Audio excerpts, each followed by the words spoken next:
सूरदास जी का जन्म लगभग 1478 ईस्वी में माना जाता है। हालांकि उनके जन्मस्थान को लेकर विभिन्न धारणाएं हैं।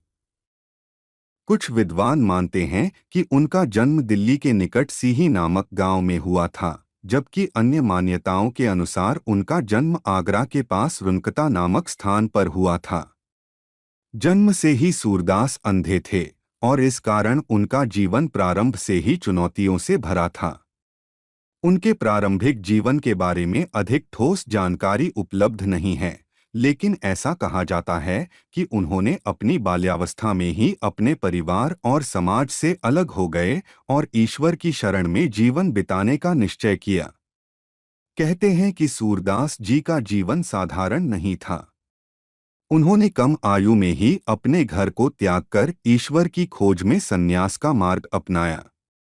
जीवन के प्रारंभिक दिनों में ही उन्होंने संगीत और काव्य के प्रति गहरी रुचि विकसित कर ली थी। उनकी भक्ति भावना और भगवान के प्रति प्रेम ने उन्हें एक महान भक्त कवि बना दिया। सूरदास जी के बारे में एक लोकप्रिय कथा है कि वे महाप्रभु वल्लभाचार्य से मिले, जिन्होंने उन्हें भगवान श्री कृष्ण की भक्ति का मार्ग दिखाया। वल्लभाचार्य जी ने उन्हें पुष्टि मार्ग में दीक्षित किया और सूरदास के भक्ति जीवन को एक नया मोड़ दिया। सूरदास के जीवन में महाप्रभु वल्लभाचार्य के साथ उनकी भेंट को एक महत्वपूर्ण मोड़ माना जाता है। कहा जाता है कि एक दिन जब सूरदास एकांत में भजन गा रहे थे, तब वल्लभाचार्य जी वहां से गुजर रहे थे। उन्होंने सूरदास की भक्ति और काव्य में इतनी गहरी अनुभूति देखी कि उन्होंने सूरदास को अपना शिष्य बना लिया और पुष्टिमार्ग की दीक्षा दी।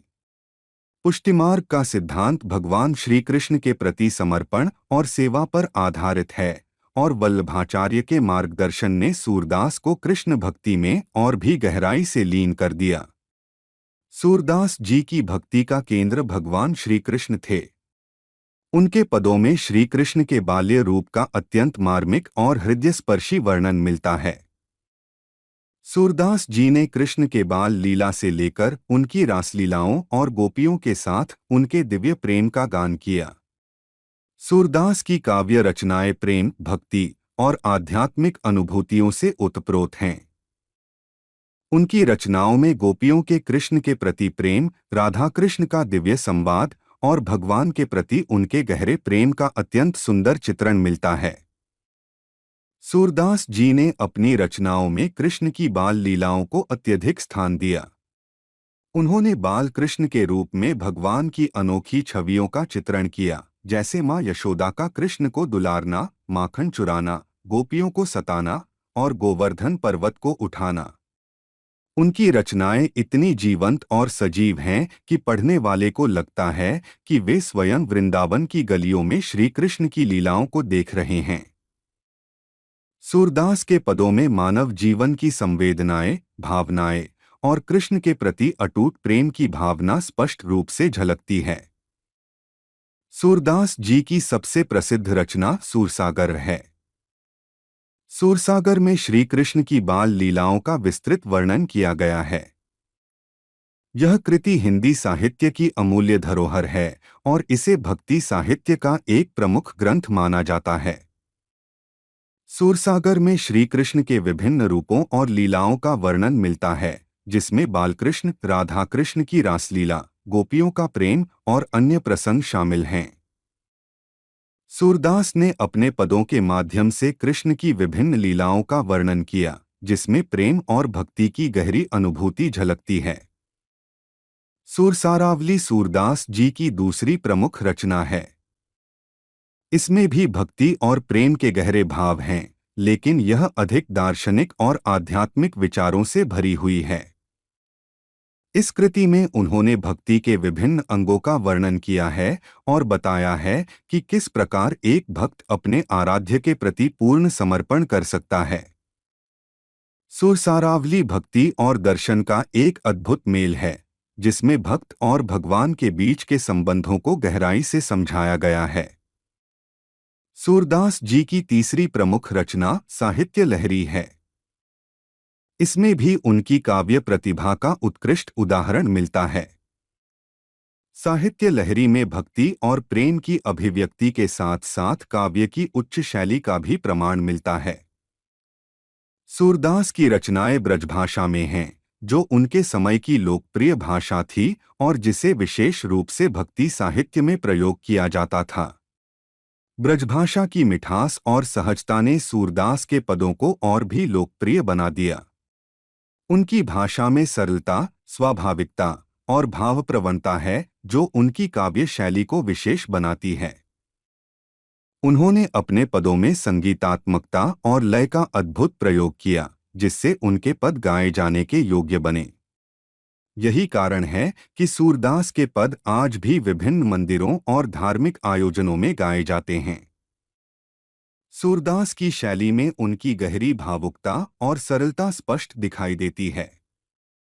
उन्होंने अपने पदों में गोपियों और राधा के कृष्ण के प्रति प्रेम को अत्यंत सहजता से व्यक्त किया है। उनके काव्य में प्रेम, विरह, मिलन और समर्पण के भावों का गहन चित्रण है। उनकी रचनाओं में कृष्ण की लीलाओं का न केवल धार्मिक दृष्टिकोण से बल्कि एक मानवीय दृष्टिकोण से भी वर्णन किया गया है। सूरदास जी का योगदान न केवल हिंदी साहित्य में बल्कि भारतीय भक्ति परंपरा में भी अद्वितीय है। उन्होंने श्री कृष्ण की बाल लीलाओं को जिस तरह से प्रस्तुत किया, वह आज भी भक्तों के मन में जीवंत हैं। सूरदास की रचनाएं प्रेम और भक्ति की अद्भुत मिसाल हैं, जिन्होंने भक्ति आंदोलन को नया आयाम दिया। उनकी रचनाओं ने न केवल धार्मिक दृष्टिकोण से बल्कि साहित्यिक दृष्टिकोण से भी लोगों को प्रभावित किया है।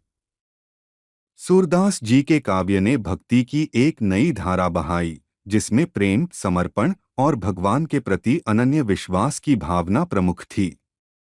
उनके पदों में एक ऐसी संवेदना और भावना है जो हर समय और हर युग में लोगों को प्रेरित करती है। सूरदास जी का नाम आज भी भक्ति साहित्य में बड़े आदर और सम्मान के साथ लिया जाता है। उनकी काव्य रचनाएं और भक्ति भावना सदियों तक अमर रहेंगी। सूरदास जी की मृत्यु 1583 ईस्वी के आसपास मानी जाती है। उनकी मृत्यु के बाद भी उनका साहित्यिक और धार्मिक योगदान अमर रहा। आज भी सूरदास के पद मंदिरों में गाए जाते हैं और उनके काव्य का अध्ययन किया जाता है। उनके द्वारा स्थापित भक्ति परंपरा का प्रभाव आज भी देखा जा सकता है। सूरदास ने अपने जीवन में जो भक्ति और प्रेम का संदेश दिया, वह आज भी भक्ति मार्ग के अनुयायियों के लिए प्रेरणा का स्रोत है। उनकी काव्य रचनाएं और भक्ति की भावना साहित्य और धर्म के क्षेत्र में अद्वितीय स्थान रखती हैं।